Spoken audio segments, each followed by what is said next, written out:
Vitamins are essential to how the body functions as they help to break down certain materials and help the body attain homeostasis.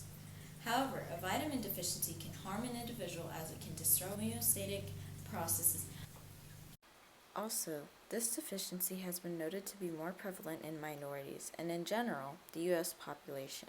It is noted by the CDC that 2/3, 67% of persons aged 1 year and over had serum vitamin D values considered sufficient. This was from a study done in 2001 to 2006. While this was a while ago, this does note that around 33% of Americans do not get sufficient amount of vitamin D levels. In this video, we will look at the neuroinfluence of vitamin D in mood disorders supplementation, and vitamin D deficiencies correlation with cognitive disorders. In addition to these main sections, the informational components added will help to further deepen understanding. So, what is vitamin D? Well, the Harvard T.H. Chan School of Public Health states that vitamin D is both a nutrient we eat and a hormone our bodies make. It is a fat-soluble vitamin that has long been known to help the body absorb and retain calcium. And many of the body's organs and tissues have receptors for vitamin D, which suggests its important roles beyond bone health. Remember that calcium is essential for bone health, and phosphorus is used throughout the body in numerous processes. Furthermore, it is mainly obtained from the sun as vitamin D3. This then goes into the skin and is changed into pre-vitamin D. Then it is hydrolyzed by an enzyme and then isomerizes into vitamin D3. An enzyme then further processes it again to become 25-OHD3. Then there even is an active form which is called calcitriol. Some of the studies I will be going through will also call vitamin D serum 25-hydroxyvitamin D or 25-OHD. As noted by the CDC, this occurs because vitamin D is bound to a vitamin D binding protein and transferred to the liver where it is then converted into 25-hydroxyvitamin D or 25-OHD. So, when the blood is drawn to check vitamin D levels to see whether a person is deficient, this is what is detected. Also, the average vitamin D level for someone 9 years of age or older is 600 IU daily, or 15 micrograms. However, it is also noted that an upper intake level of vitamin D is 4,000 IU, or 100 micrograms. A key component of getting sufficient vitamin D levels is through foods like cod liver oil, salmon, swordfish, and much more. You may also pause the video if you need to read the complete list. Additionally, another critical natural source for the creation of vitamin D is sunlight. Usually there is a chemical reaction that happens in the skin that leads to the production of vitamin D. However, not getting enough vitamin D can lead to a deficiency. So, what exactly is that? Not getting enough sunlight or nutrients in food can lead to a vitamin D deficiency. It is noted that pregnant women who do not intake enough vitamin D have children who may be born with rickets. Not to mention, people can develop osteomalacia, secondary hyperthyroidism, or adult osteoporosis from having a vitamin D deficiency. This is because, again, of the impact of homeostasis and vitamin D being a part of the calcium process. But when thinking about these physical aspects and the critical processes of vitamin D, how can this impact an individual's psychological well-being? How does vitamin D impact cognitive function? Well, today we will be looking at studies on neuroinfluence of vitamin D supplementation and depressive disorders, as well as anxiety, and the correlation between vitamin D deficiency and cognitive impairments like Alzheimer's and dementia. There is a notion that if someone is depressed, they should take vitamin D or go out in the sun, which can help to improve their mood. Studies have also shown that vitamin D supplementation has a positive impact on emotions. Authors Chang, Huang, and Huang of the article, The Effect of Vitamin D Supplement on Negative Emotions, a Systemic Review and Meta-Analysis, look at 25 studies and analyze the results to determine whether or not vitamin D supplementation reduces negative emotions. Chang, Huang, and Huang's analysis of numerous studies showed overall vitamin D supplementation reduces negative emotion. This can even more so be displayed as patients with major depressive disorder. Vitamin D supplementation have a large effect, and vitamin D reduces anxiety. This was also more profound in studies where supplements were taken longer than 8 weeks.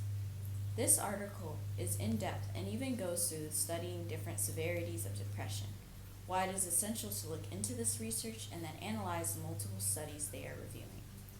A scale was also used to measure the severity of depression and anxiety in the individuals. After going through studies, they found that vitamin D reduces negative emotions.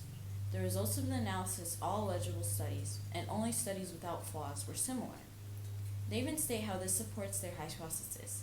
And while there were flawed trials that were not successful, this can still strongly support the data that was analyzed for the eligible studies they reviewed. However, it can also be added that vitamin D reduces anxiety, although the effect is small. Vitamin D affects the level of negative emotions if supplements are taken longer than 8 weeks. High doses of vitamin D are not effective. This displays a connection between vitamin D and its role in cognitive function, because through the results of multiple studies, the authors found that the statistical evidence to support the idea of vitamin D being used to help improve mood. However, it should also be noted that this does not mean vitamin D should be taken as an antidepressant altogether, or a treatment for a mood disorder, as besides ethnicity, levels of outdoor activity and sun exposure are also possible to affect the efficacy of vitamin D, but they were not recorded in most studies. Moreover, most studies did not perform head-to-head comparisons between vitamin D supplementation and antidepressants. There are so many other variables that can be confounding or influence the results in general when it comes to measuring depression. So using vitamin D as one key way to curing depression may not be a viable option. However, it still can help to improve mood. Another thing that can be noted is that vitamin D supplementation is involved with some of the processes of brain functioning. In a study on the effects of vitamin D supplementation on depression, some involved neurotransmitters. The researchers aimed to evaluate the effects of vitamin D supplementation on depression severity, serum 25-OHD. Remember that this is the vitamin D level found when taking blood tests. In this study, they wanted to see if vitamin D supplementation impacts key neurotransmitters like oxytocin and serotonin and the effect of supplementation on depression. So, what did they discover? Well, results showed that 8-week vitamin D supplementation at 50,000 IU over 2 weeks increased serum vitamin D concentration significantly and upgraded the vitamin D status of patients with mild to moderate depression into an acceptable condition. While this is good news because of this can help to improve mood of those who struggle with depression, which also could be related to vitamin D deficiency, as some may not be motivated to stay active or go outdoors, the study also noted that their current study was not able to significantly alter serum oxytocin and platelet serotonin concentration. Therefore, they found no evidence of antidepressive effects of vitamin D supplementation. While this might seem like bad news, it isn't. Technically, all this means is that vitamin D supplementation may not be able to be used as an antidepressant, which has a relationship between serotonin and oxytocin. Still, someone who is depressed can still take vitamin D and their mood would still improve. And maybe even adding therapy or taking antidepressants will help too. Both of these studies display how more research needs to be done on the impact of vitamin D supplementation while taking antidepressants and whether this affects an individual. So even though there is no statistical significance that can display scientifically vitamin D can be used as an antidepressant, another study found that when observing the neurocomponent of vitamin D activity in the brain, also displayed that vitamin D supplementation has been shown to promote an increase in serum serotonin in individuals suffering from depression, as well as serum dopamine levels in children with attention deficit hyperactivity disorder, ADHD. And both of these articles can also display the component of vitamin D that can help improve mood. But how it is measured and whether it can be successfully used as an antidepressant is when it gets complicated. Therefore, that is why more research needs to be done on the ability of vitamin D supplementation and its antidepressant effects. While the last two articles can be seen as a conflict with each other, as they're both debating between whether it can be used as an antidepressant, what can be shown to show that vitamin D supplementation can be used as treatment? Well, an article by Cuba, Carmago, and Rodriguez called Molecular Basis Underlying the Therapeutic Potential of Vitamin D for the Treatment of Depression and Anxiety shows that there can be an antidepressant-like effect from vitamin D when they study female mice. While this is studying animals, this can also be used to kind of see what would happen if it was tested in humans as well, but in a safe, enclosed area. The goal was to determine and examine studies and determine whether there was an antidepressant effect for vitamin D supplementation. Through this report, they note various studies using mice. However, one study that was administered showed that when studying mice for 7 days, they found that cholecalciferol for 7 days also abolished the depressive-like behavior in tail suspension tests induced by chronic corticosteroid administration in female mice. In this study, a significant decrease in review of systems production in the hippocampus was observed after treatment with cholecalciferol, both in control and corticosteroid-exposed mice, reinforcing the notion that the antidepressant-like effects of this vitamin may involve the modulation of oxidative stress. This basically means that when these mice were treated with vitamin D and they were put in a stressful situation, it showed that by having this supplementation of vitamin D, it reduced the stress of the mice. This can also be displayed in the table. Overall, the line between vitamin D supplementation and its impact on those who struggle with depression shows that it can effectively improve individuals' moods. However, more research must be done to determine the connection between vitamin D supplementation and whether it has more antidepressant effects, and why specifically in humans. The neurocomponent of vitamin D may be able to display why supplementation can help improve cognitive function and mental health, and also why being deficient can harm an individual's health. When looking at pro-neurogenic and neuromodulatory properties of vitamin D, when a child is developing and a pregnant woman is deficient, it can be noted that vitamin D deficient offspring exhibit a thinner cortex, reduced expression of genes and proteins related to cytoskeleton maintenance, synaptic plasticity, neurotransmission, cell proliferation, and growth, as well as decreased levels of nerve growth factor. Moreover, when observing the neurocomponent of vitamin D activity in the brain, also displayed that vitamin D supplementation has been shown to promote an increase in serum serotonin in individuals suffering from depression, as well as serum dopamine levels in children with attention deficit disorder, or ADHD.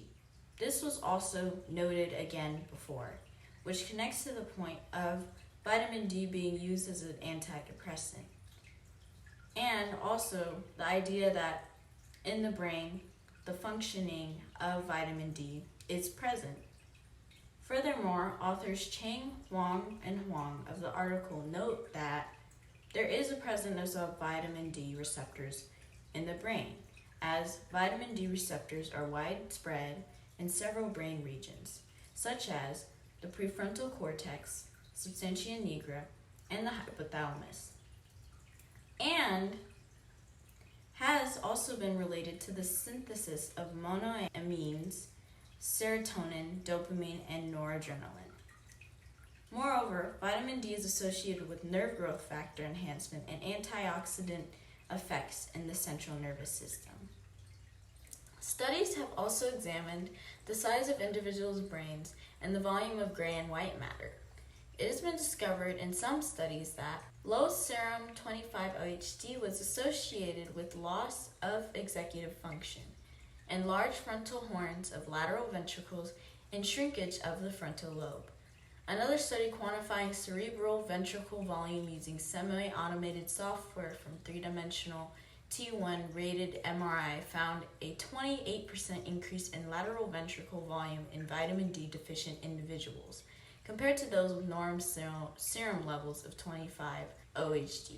The ventricle enlargement involved ventricle bodies, but not temporal horns. Similarly, shrinkage in the precuneus and prefrontal cortex involved in executive function, and not the temporal lobe involved in episodic memory, was also observed with low vitamin D.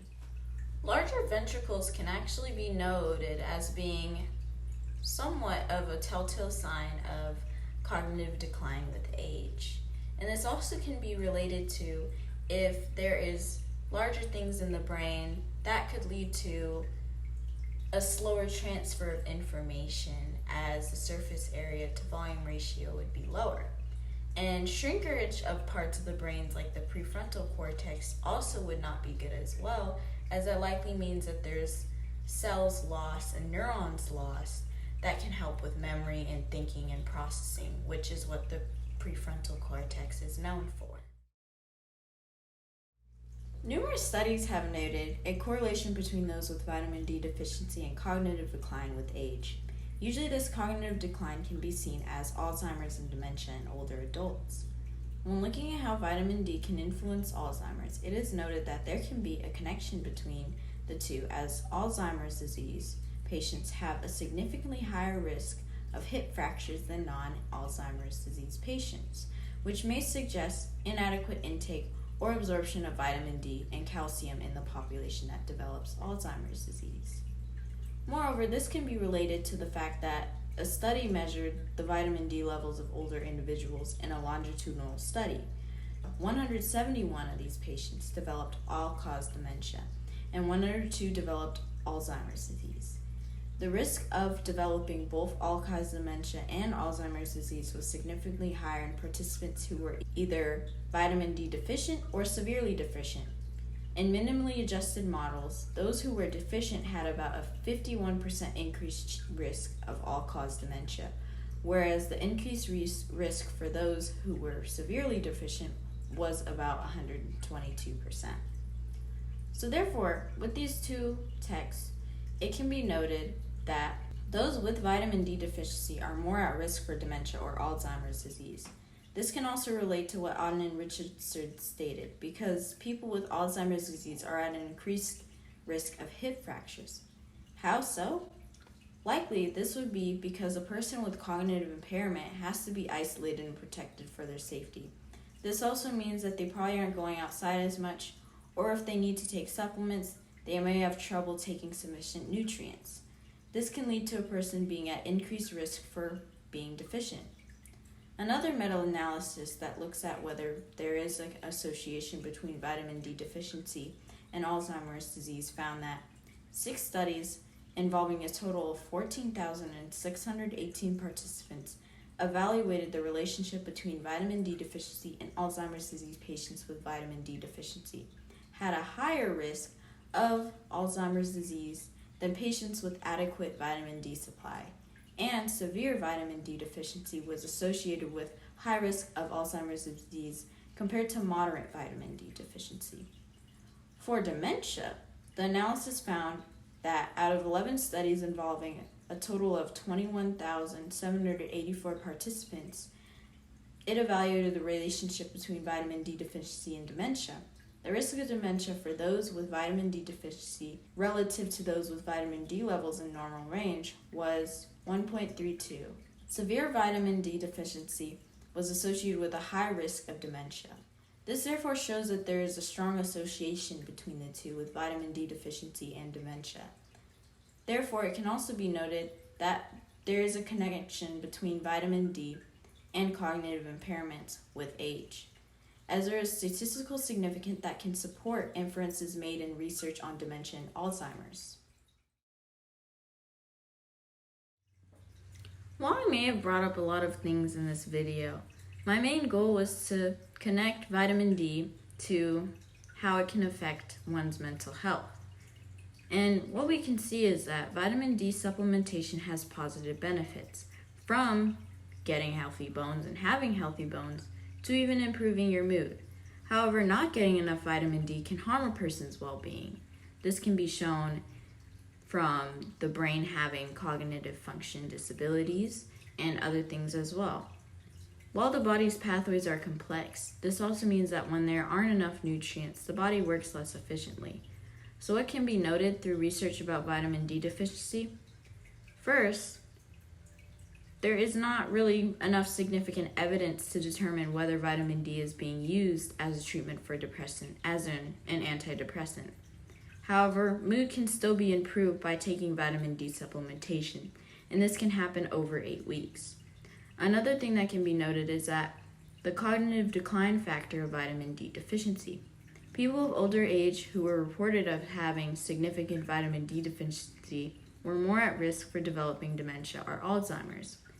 It is important to note that this research is the first step in gathering information on how vitamin D functions for other bodily processes. This is continually being updated as time goes on. However, after the COVID-19 pandemic and the minimal education on nutrition, many may need to be made aware that they may have a vitamin D deficiency. This can negatively impact everyone, and the CDC has also noted that there is a 31% prevalence in non-Hispanic Black people having a vitamin D deficiency by race and ethnicity. So, by bringing this up, I want to help to bring awareness to the factor that having a vitamin D deficiency can and will impact your health. And seeking help and even getting tested in vitamin D levels can be one-step process in getting the help that you need for health. I hope that what I've presented in this video can help you to learn something new. I've also wanted to add that for this video, I will be posting the script in the description as well as my 2-column script and my references for the video. And then for the end of the video, I will also have credits play that will show some of the things that I used for the video as well. So that's just in a way for you to see if you need a transcript or something like that. You can read the script, and it's mostly line by line. Maybe a few words were changed here or there. But yeah, that's basically it for this video.